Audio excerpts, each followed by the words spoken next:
Добро пожаловать в мой канал.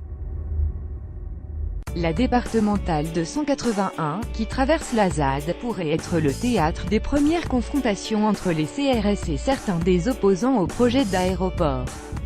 Côté police, 6 compagnies républicaines de sécurité CRS ont pris la route pour l'ouest de la France mardi, soit entre 400 et 500 effectifs. 2 compagnies devraient être présentes à Rennes et 4 autres à Nantes, 2 villes dans lesquelles des actions pourraient avoir lieu en cas d'évacuation de la ZAD, la zone d'aménagement différé, rebaptisée « zone à défendre » par les opposants au projet d'aéroport à Notre-Dame-des-Landes. Nous ne sommes pas à l'abri d'un maintien de l'ordre violent, avec des manifestations telles qu'on a pu les connaître pendant la loi travail, anticipe David Michaud, secrétaire national CRS du syndicat Unstate Police. Personne n'a une idée exacte de la réaction sur l'ensemble du territoire, tempère un cadre de la police nationale. Une chose est certaine, la lutte emblématique contre le projet d'aéroport a vu, depuis une dizaine d'années, se constituer un réseau de plus d'une centaine de collectifs locaux de soutien. Côté gendarmerie, les premiers mouvements s'amorcent également.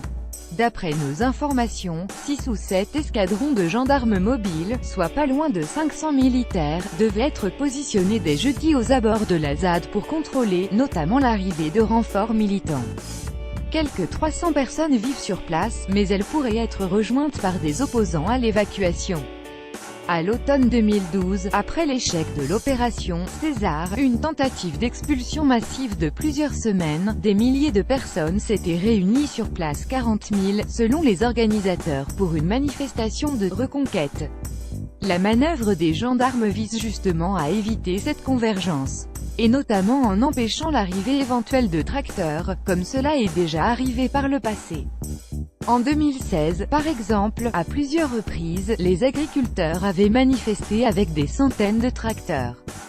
Ils en annoncent 300 mobilisables rapidement pour converger sur la ZAD en cas d'intervention massive. Lire aussi Notre-Dame-des-Landes, on ne déménage pas une ferme en 2 mois, une évacuation de la zone nécessite, selon diverses sources du ministère de l'Intérieur, la mobilisation durant plusieurs semaines d'environ 30 escadrons de gendarmes mobiles, mais ce n'est pas nécessairement le scénario qui sera joué dans un premier temps. Si le projet d'aéroport est abandonné, le gouvernement entrera dans une phase de négociation avec les occupants et on pourra temporiser, analyse un gendarme. Les lieux dans la ZAD seront préservés, mais il y aura quand même des actions menées. La départementale 281, axe symbolique et opérationnel. L'enjeu sera d'abord de dégager la départementale 281, l'une des routes qui traverse la zone, reliant le carrefour des Ardinières au bourg de la Pâquelais, sur la commune de Vigneux de Bretagne. C'est notamment là qu'eurent lieu, en 2012, certains des affrontements les plus violents. Et c'est sur cette route rebaptisée « route des chicanes » que sont toujours concentrés aujourd'hui, sur quelques 3 km, de nombreux obstacles, barricades, fossés, carcasses de voitures, pneus. La D281 sera le symbole de la reconquête de l'espace public par l'autorité, a prévenu la préfète Nicole Klein. Et les opposants historiques, agriculteurs et associations le savent bien, eux qui ont, à plusieurs reprises en 2017, commencé à la nettoyer. Mardi matin, agriculteurs et opposants faisaient encore le point sur la nécessité qu'il y aurait à dégager cette route, dès lors que l'abandon du projet d'aéroport serait annoncé officiellement. Lire aussi, les riverains en ont assez de l'indécision sur Notre-Dame-des-Landes, ce sera probablement là qu'auront lieu les premiers affrontements, en tout cas le premier test pour les forces de l'ordre. C'est un trouble majeur à l'ordre public et cet axe revêt aussi un enjeu symbolique et opérationnel, fait valoir la générale à la retraite Bertrand Cavalier, ancien commandement du Centre national d'entraînement des forces de gendarmerie de Saint-Astier-d'Ordogne. La gendarmerie pourrait employer ses véhicules blindés et recourir aux moyens logistiques du génie de l'armée de terre pour se réapproprier l'axe. La route départementale est importante parce que c'est le point principal d'accès à la ZAD, rappelle un gendarme. En intervenant dessus, les forces de l'ordre pourront à la fois contrôler les arrivées de l'extérieur et pousser les zadistes à venir à eux.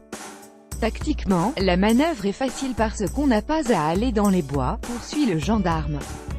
Cela présente le gros avantage de les faire sortir et ça va permettre de mesurer les forces en présence. Incursion possible vendredi. Lire aussi aéroport de Notre-Dame-des-Landes. Les chiffres qui fâchent. Quelle sera alors la résistance des opposants présents? L'association citoyenne intercommunale des populations concernées par le projet d'aéroport ASIPA, comme l'association de défense des exploitants concernés par l'aéroport ADK, qui regroupe les agriculteurs, se disent prêts à dégager et les mêmes la route.